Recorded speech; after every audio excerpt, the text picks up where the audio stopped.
Errol is a young boy who lives in a fantasy world where everyone has a blessing in the form of a class given to them by their goddess. This class decides what they are going to become when they grow up, and it is revealed to them when they turn 10 years old. Today is Errol's big day since he just turned 10 and is going to be assigned a new class. His parents and his sister are excited at the prospect, fantasizing what kind of cool class will Errol get. But he himself looks uninterested in this entire system. After having breakfast, they all quickly move towards the church where a priest stands near an altar, touching underage boys, which is a universal thing in every world, I guess. He starts telling each kid what is going to be their class, as some become blacksmiths and some become chefs. Errol's sister tells him that classes are also influenced by what your parents' classes are, so he is probably going to get something really cool.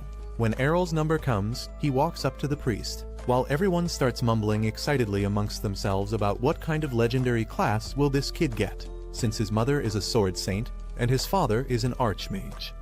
The priest himself is excited at the opportunity to touch another boy, but when he presses Errol's forehead, it confuses him, since nothing happens. He finally looks down at Errol in pity and tells him that he was born without a class. A couple days pass by, and Errol's parents try to raise his spirits by telling him that he doesn't need to worry about getting a job, and he can always live in their basement forever. But Errol isn't really worried about himself. He tells his family that he is not depressed, claiming that he has been practicing the art of swordsmanship since he was a child. He has been honing his skills day in and day out, and of course it would have been much easier for him to advance if he got the swordsman class. But even without it, he can make his way into the world based on the sheer amount of hard training he has done with his overpowered mom.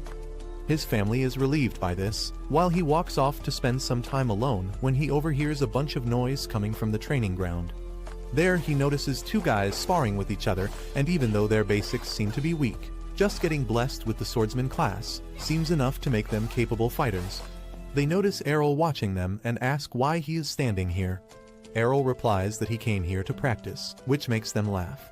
They claim that a classless guy can never spar with an actual swordsman and demonstrate their abilities by hacking at each other with their swords. Errol, however, is not impressed and asks whether they would like to spar with him. The boys think that Errol must be joking, but agree for a match. Before the match could start though, the boy asks Errol whether he has divine protection at least.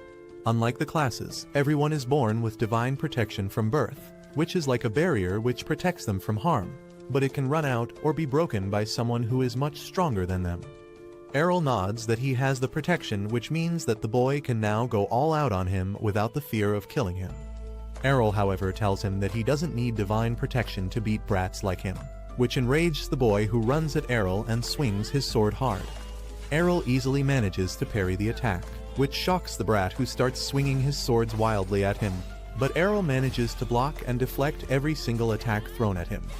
The boy starts getting desperate, and his friend jumps in from the back to take Errol down, but he is too quick and jumps out of the way in time. He realizes that compared to his mom, these boys are nothing in front of him, so 2-on-1 might make for a better match.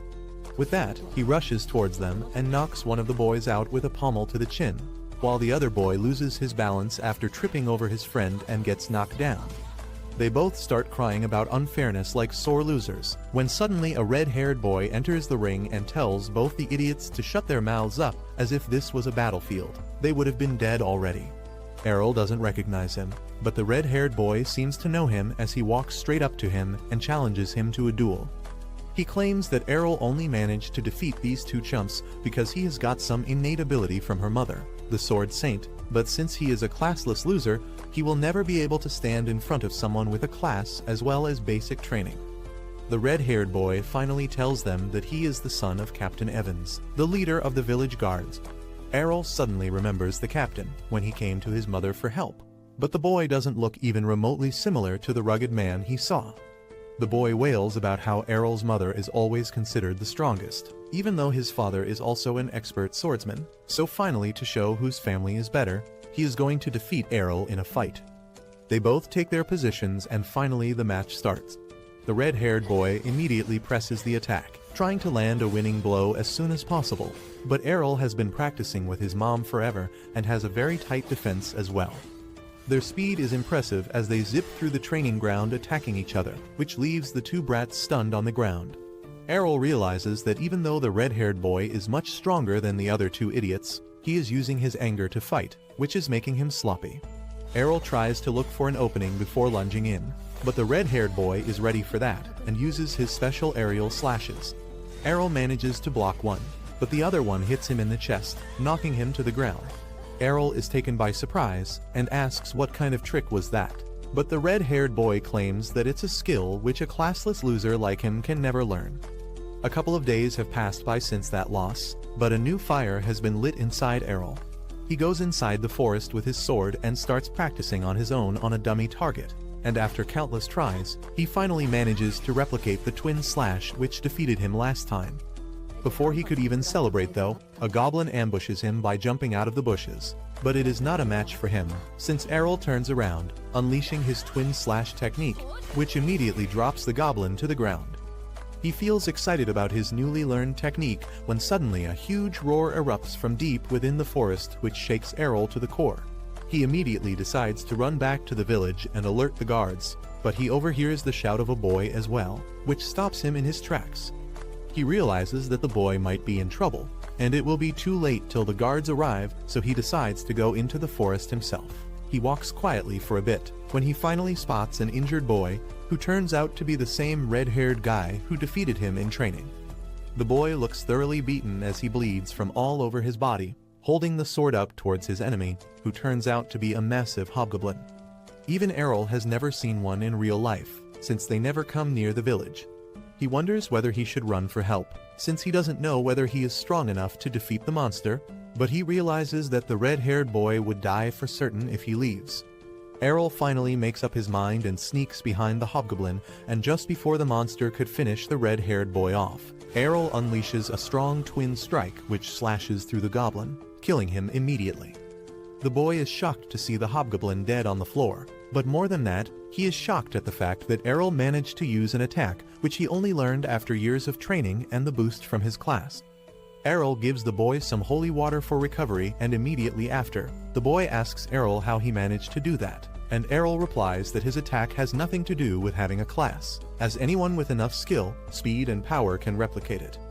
He explains that after losing to his twin slashes before, Errol analyzed it closely and practiced again and again to understand the basics, so now he can modulate the attack however he wants. The boy is still not convinced and challenges Errol to a match, which is gladly accepted. They both stand in front of each other and use their abilities at the same time. To the boy's surprise, not only did Errol manage to successfully block his slash, but he also added a third slash which hits the boy and knocks him to the floor.